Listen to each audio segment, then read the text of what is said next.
एक समय की बात है। मीनापुर नामक छोटे से शहर में मनोज नाम का दर्जी रहता था। उसकी पत्नी मंजू, उनका एक बेटा और एक बेटी थी जिसका नाम आकाश और आंचल था। मनोज और उसकी पत्नी दर्जी का काम करते थे। कुछ समय से उनका दर्जी का काम ठप हो गया था, जिसके कारण वे बेहद गरीब हो गए थे।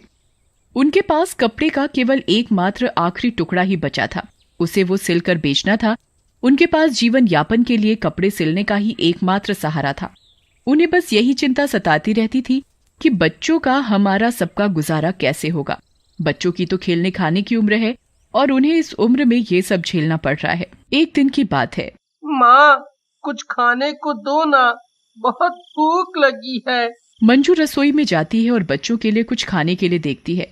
खाना इतना कम था कि आकाश और आंचल का ही पेट बड़ी मुश्किल से भरता। माँ, जल्दी लाओ ना, बहुत जोरों की भूख लगी है। हाँ हाँ, अभी देती हूँ। और मंजू आकाश और आंचल को खाना खाने को देती है। माँ, थोड़ा और खाना दो ना, और भूख लगी है, मेरा पेट ही नहीं भरा। बेटा, आज इतना ही खाना है, खाना खत्म हो गया। आकाश और आंचल दोनों ही थोड़ा खाना खाकर ऐसे ही सो जाते हैं। मंजू मनोज से कहती है, ऐसा कब तक चलेगा? बच्चों के खाने खेलने की उम्र है, बच्चों को इतनी सी उम्र में ये सब झेलना पड़ रहा है। क्या करूं? इतनी हालत खराब हो गई है कि कुछ समझ नहीं आता। अब तो कपड़ा सिलने के लिए भी थोड़ा सा ही कपड़ा बचा है। कल उस कपड़े की फ्रॉक बनाकर बाजार में बेच आऊंगा, कुछ तो पैसे मिलेंगे। और मनोज ने रात को अपनी दुकान में जाकर कपड़े की कटिंग की और उसे रख दिया। उसने सोचा, कल सुबह आकर मैं कटे हुए कपड़ों को सिलकर बाजार में बेच दूंगा। फिर वो अपने घर चला जाता है और वो पूरी रात सोचता रहता है कि घर का खर्च कैसे चलेगा। और सोचते सोचते उसे नींद आ जाती है और वो सो जाता है। रात को दो भूत दामू और जामू मनोज की दुकान के आगे से जा रहे होते हैं, तो वो मनोज की दुकान की खिड़की खुली देखकर दुकान में घुस जाते हैं। वो देखते हैं कि दुकान में कटा हुआ कपड़ा रखा है और सिलाई करने का सारा सामान। अरे, ये तो कटा हुआ कपड़ा रखा है। हाँ, क्यों ना हम इसकी फ्रॉक बना दूं। दामू और जामू दोनों भूत कटे हुए कपड़े की फ्रॉक सिलकर रख देते हैं और दोनों भूत सुबह होने से पहले दुकान से चले जाते हैं। अगली सुबह मनोज अपनी दुकान में काम करने के लिए जाता है तो वो देखता है कि जो कपड़ा उसने रात को काट कर सिलने के लिए रखा था, उस कपड़े की तो फ्रॉक बनी हुई रखी है। तभी उसकी दुकान में उसके बच्चे आकाश और आंचल आते हैं और कहते हैं, पापा, स्कूल की फीस देनी है। मैडम ने बोला है अगर तुमने स्कूल की फीस नहीं दी तो तुम दोनों भाई बहनों का स्कूल से नाम काट दिया जाएगा। पापा, मेरे स्कूल की ड्रेस फट गई है। मैडम ने बोला है कल नई ड्रेस पहनकर आनी है। ये फटी हुई ड्रेस पहनकर नहीं आनी है। अगर मेरी स्कूल की ड्रेस नहीं आई तो मैं कल स्कूल नहीं जाऊंगी। ठीक है, मैं कल तुम्हें नई ड्रेस दिला दूंगा और तुम्हारी स्कूल की फीस भी दे दूंगा। तभी मनोज का ध्यान उस फ्रॉक पर जाता है जो उसे दुकान में सिली हुई मिली थी। इस फ्रॉक को बाजार में बेचकर कुछ तो पैसे मिलेंगे, जिससे खाने का कुछ सामान तो आएगा। और वो बाजार चला जाता है। बाजार जाकर वो फ्रॉक बेच देता है, जिससे उसे अच्छे दाम मिलते हैं। चलो, आज इस फ्रॉक के थोड़े तो ज्यादा पैसे मिले, कम से कम आज बच्चों को भूखों तो नहीं सोना पड़ेगा। मनोज कुछ खाने का सामान खरीदता है और बाकी पैसे का कपड़ा खरीदता है, जिसे वो हमेशा की तरह दुकान में जाकर काट कर रख देता है। रात को दोनों भूत दामू और जामू मनोज की दुकान की खिड़की खुली देखते हैं और कहते हैं, अरे, आज फिर दुकान की खिड़की खुली हुई है। ये कहकर वो दोनों दुकान में घुस जाते हैं और वो देखते हैं कि दुकान में कटा हुआ कपड़ा रखा है और सिलाई करने का सारा सामान रखा हुआ है। जामू, देखो ना, यहाँ तो कपड़ा और सिलाई का सारा सामान रखा हुआ है। हाँ, क्यों ना हम इस कपड़े की कमीज बना दें। दामू और जामू कपड़े को सिलकर एक सुंदर सी कमीज बना देते हैं और फिर वो दोनों सुबह होने से पहले दुकान से चले जाते हैं। उनका ये सिलसिला यूं ही चलता रहा। दोनों भूत रात को आते और कपड़े सिलकर रख जाते। अगले दिन मनोज अपनी दुकान में जाता है और अरे, ये इतने सुंदर कपड़े किसने सिल दिए?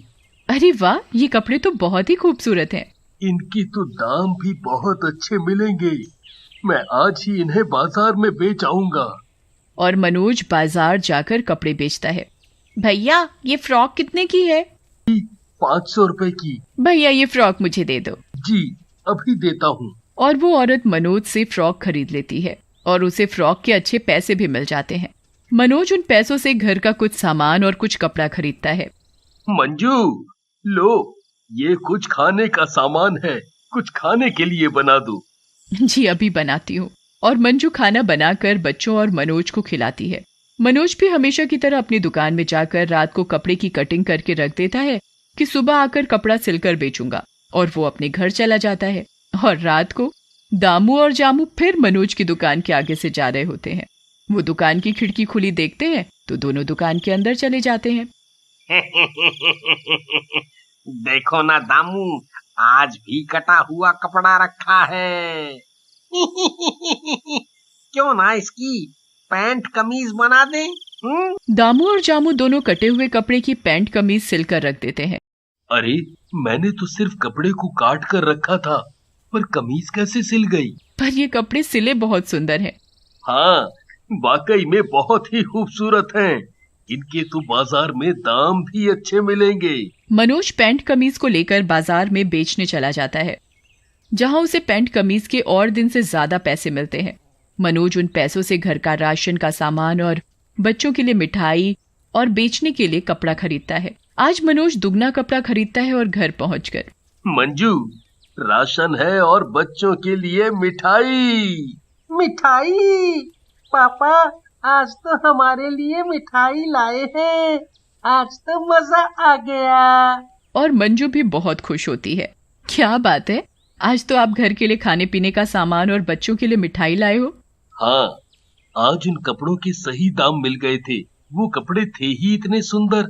अच्छा मैं दुकान जाकर सुबह के लिए कपड़ा काट के रखाता हूँ। कल सुबह आकर इन्हें सिल कर बेचूंगा। और रात को फिर दामू और जामू मनोज की दुकान में आते हैं और देखते हैं कि रोज की तरह आज भी कटा हुआ कपड़ा रखा है। इससे तो आज मैं बहुत ही सुंदर ड्रेस बनाऊंगा। मैं इस कपड़े की सलवार कुर्ती बनाऊंगा। दामू और जामू दोनों भूत कपड़े सिलने लग जाते हैं और वो दोनों भूत बहुत ही खूबसूरत कपड़े सिलते हैं। कपड़े सिलकर दोनों भूत सुबह होने से पहले दुकान से चले जाते हैं। और अगले दिन मनोज और उसकी पत्नी दुकान जाते हैं तो देखते हैं कि आज 2 जोड़ी सुंदर सुंदर फ्रॉक बनी हुई रखी है। मनोज और उसकी पत्नी फ्रॉक देखकर हैरान हो जाते हैं। अरे वाह, इतनी खूबसूरत फ्रॉक, मैंने तो इतनी सुंदर फ्रॉक कभी नहीं देखी। हाँ ये तो बहुत ही सुंदर हैं, मैं इन्हें बाजार में ले जाकर बेच आऊंगा। और अगले दिन मनोज रोज की तरह अपनी दुकान खोलता है तो आश्चर्यचकित हो जाता है। वो देखता है कि आज फिर किसी ने कपड़े सिलकर रखे हुए हैं। वैसे तो उन्हें अब किसी चीज की कोई कमी नहीं थी और उनके जीवन में धीरे धीरे सुधार आने लगता है। फिर भी वो हमेशा सोच में डूबे रहते कि आखिरकार रात में आकर कौन हमारी मदद कर रहा है। देखो ना, ये रोज रोज कौन हमारे कपड़े सिलकर रख जाता है। हमें रात को दुकान में आकर पता लगाना पड़ेगा कि कौन हमारी मदद कर रहा है। तुम सही कह रही हो, हमें आज ही रात को पता लगाना पड़ेगा। और हमेशा की तरह रात को कपड़ा काट कर दुकान में रख देता है और मनोज और उसकी पत्नी एक अलमारी में छिपकर बैठ जाते हैं। तभी वो देखते हैं कि दुकान की खिड़की से 2 भूत अंदर आते हैं। मनोज और मंजू पहले तो भूत को देखकर डर जाते हैं और दोनों अलमारी में बैठे चुपचाप देखते रहते हैं। तभी दामू और जामू कहते हैं, देखो आज तो और दिनों से भी ज्यादा कपड़ा रखा है। हाँ आज तो और दिनों से भी ज्यादा कपड़ा रखा हुआ है। मैं आज इस कपड़े से बहुत ही सुंदर शादी का जोड़ा बनाऊंगा, लोग देखते ही रह जाएंगे। मैं इस कपड़े से शादी की ओढ़नी बनाऊंगा। और दोनों भूत अपना अपना काम करने में लग जाते हैं। दामू और जामू दोनों अपना अपना काम करके सुबह होने से पहले चले जाते हैं। अच्छा तो ये दोनों भूत इतने दिनों से हमारी मदद कर रहे थे। इन दोनों भूतों ने तो हमारी बहुत मदद की है। आज हमें इन दोनों भूतों की वजह से किसी भी चीज की कोई कमी नहीं है। हमें पैसे की भी दिक्कत नहीं है। अब हम आराम से अपनी जिंदगी गुजार रहे हैं। हमें भी इनके लिए कुछ न कुछ करना चाहिए। मंजू तुम बिल्कुल सही कह रही हो। अब हम इनसे कोई कपड़ा नहीं सिलवाएंगे और ना ही रात को दुकान में कपड़ा काट कर रखेंगे।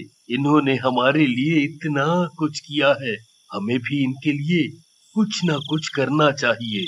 मैं कल रात को इनके लिए अच्छा अच्छा पकवान बनाऊंगी। और मैं इन दोनों भूतों के लिए सुंदर सुंदर कपड़े बनाऊंगा। अगले दिन मंजू मनोज से कहती है, आज बहुत काम करना है मुझे। उन दोनों भूतों के लिए अच्छा अच्छा खाना बनाना है और उनके लिए स्वादिष्ट स्वादिष्ट मिठाई बनानी है। हाँ, और मुझे भी दोनों भूतों के लिए सुंदर सुंदर कपड़े बनाने हैं। मैं उनके लिए शेरवानी बनाऊंगा। हमें ये काम रात होने से पहले ही करना पड़ेगा। जी तुम सही कह रहे हो, बहुत काम है। मंजू और मनोज दोनों अपने अपने काम में लग जाते हैं और रात होने से पहले मनोज शेरवानी सिलकर रख देता है और मंजू भी पकवान और मिठाई बनाकर दुकान में रख देती है। मनोज और मंजू दोनों अलमारी में छिपकर बैठ जाते हैं तो देखते हैं कि दुकान की खिड़की से दोनों भूत अंदर आते हैं। अरे, आज तो सिलने के लिए कपड़ा ही नहीं है। अरे हाँ, आज तो कपड़ा नहीं रखा हुआ है। और ये क्या, शेरवानी? अरे, यहाँ तो देखो, इतना सारा खाना, और ये क्या, मिठाई। अरे वाह वाह वाह वाह वाह। दामू और जामू दोनों भूत कपड़े पहनकर बड़े खुश होते हैं और दोनों पेट भर खाना खाते हैं। अच्छा काम करने और उनकी मदद करने की वजह से मुक्ति मिल जाती है। एक समय की बात है, एक छोटे से शहर में एक गरीब परिवार रहता था। उस परिवार में राजू, उसकी बीवी सुमन और 2 बच्चे पलक और राहुल रहते थे। राजू ढंग से कोई काम धंधा नहीं करता था और अक्सर शराब पीकर सुमन को मारता पीटता था। सुमन राजू की शराब पीने की आदत से बहुत ही परेशान थी, पर वो करती भी तो क्या। एक रात जब सुमन अपने बच्चों को खाना खिला रही होती है, तभी शराब पीकर राजू वहाँ आ जाता है। ए सुमन, मुझे पैसे दे, मुझे शराब पीनी है। मेरे पास एक भी पैसा नहीं है, जो थोड़े बहुत पैसे बचे थे वो आप सुबह ही ले गए। झूठ मत बोल, समझी? मुझे अभी के अभी पैसे दे। मैंने कहा ना पैसे नहीं है। मुझे तो ये समझ नहीं आ रहा कि हम कल क्या खाएंगे। कोई दुकान वाला अब हमें उधार भी नहीं देगा क्योंकि हमने उसके पहले के पैसे भी नहीं दिए। आप कुछ काम धंधा क्यों नहीं करते? ऐसे कब तक घर चलेगा? मैं जो थोड़ा बहुत लोगों का काम करके पैसे कमाती हूँ, उससे गुजारा हो पाना बहुत मुश्किल है। मैंने तुझसे पैसे मांगे हैं और तू मास्टरनी की तरह भाषण देने लगी। अगली सुबह जब राजू बाहर आंगन में बैठा होता है तो अचानक उसके पेट में बहुत तेज दर्द होता है। सुमन, सुमन, जल्दी आओ, मैं मर जाऊंगा रे। मेरे पेट में बहुत दर्द हो रहा है। सुमन भागती हुई राजू के पास जाती है और जल्दी से उसे डॉक्टर के पास ले जाती है। डॉक्टर उसके कुछ टेस्ट करता है। आपके पति की रिपोर्ट्स आ गई हैं। दरअसल दारू पीने के कारण राजू का लीवर खराब हो रहा है, इसलिए हमें राजू का जल्द से जल्द इलाज करना होगा। अब बस आप जल्द से जल्द 5 लाख रुपए का इंतजाम कर लीजिए। इतने सारे पैसे हम कहाँ से लाएंगे? सुमन राहुल को ले आती है और फिर घर घर जाकर काम मांगती है। मैडम जी, अगर मेरे लायक कोई काम हो तो बताओ, मुझे पैसों की सख्त जरूरत है। नहीं नहीं, यहाँ तो तुम्हारे लायक कोई काम नहीं है। सुमन एक के बाद एक जाने कितने घरों में जाकर काम मांगती है, पर उसे कहीं काम नहीं मिलता। थक हार कर वो खंडर से दुकान के बाहर आकर बैठ जाती है। अब मैं क्या करूं? भगवान मेरी मदद करो, मुझे अपने पति को हर हाल में बचाना है। सुमन उस दुकान के बाहर बहुत देर तक बैठकर रोती रहती है। तभी उसकी नजर दरवाजे पर पड़ती है। अरे, इस दुकान का दरवाजा तो खुला पड़ा है। सुमन अंदर जाकर देखती है तो अंदर दुकान बिल्कुल खंडहर पड़ी होती है। उसे वहाँ देखकर पता चलता है कि वो एक हलवाई की दुकान है और जाने कब से बंद पड़ी है। सुमन इधर उधर देख ही रही होती है, तभी पीछे से एक अजीब सी आवाज आती है। कौन है वहाँ? किसकी हिम्मत हुई यहाँ आने की? कौन? मैं सुमन। सुमन इतना बोलती ही है कि चुड़ैल उसके सामने आ खड़ी होती है। चुड़ैल, लगता है तेरी मौत आई है जो तू मेरी दुकान में चली आई। मुझे जाने दो, मुझे मत मारो। तुझे ना मारूं? ऐसा कैसे हो सकता है? तूने मेरी दुकान में घुसने की हिम्मत की है, तुझे मरना तो पड़ेगा ही। चुड़ैल सुमन का गला पकड़ लेती है और वो उसे मारने लगती है। मुझे छोड़ दो, तुम जो बोलोगी वो करूंगी, बस मुझे छोड़ दो। मेरे 2 बच्चे हैं, वो मेरा इंतजार कर रहे होंगे, उनका मेरे सिवा कोई नहीं है। क्यों? उनका बाप भी मेरी तरह मरकर भूत बन गया है क्या?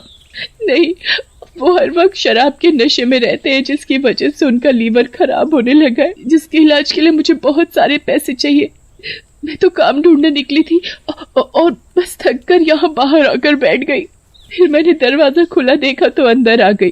क्या तू सच बोल रही है? और ऐसे बेकार पति को मरने ही दे तो अच्छा होगा। अगर मैं झूठ बोलूं तो बेशक आप मुझे मार देना, और मुझे यकीन है कि वो सुधर जाएंगे। चुड़ैल को सुमन की दुख भरी कहानी सुनकर उस पर दया आ जाती है। बता, मैं तेरी क्या मदद करूं?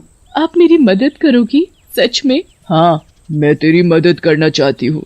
क्या मैं आपकी इस दुकान का इस्तेमाल कर सकती हूँ? हाँ, क्यों नहीं। तो बस मुझे ये दुकान कुछ दिनों के लिए दे दो। यहाँ सब सामान भी है, मैं इसकी साफ सफाई कर दूंगी। चुड़ैल एक चुटकी बजाती है और पूरी दुकान की सफाई खुद ब खुद होने लगती है।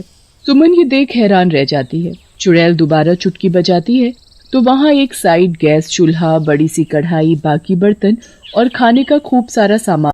क्या ये मैं सपना तो नहीं देख रही? बिल्कुल भी नहीं। अब तू इसमें जो चाहे वो बनाकर अपनी दुकान में बेच सकती है।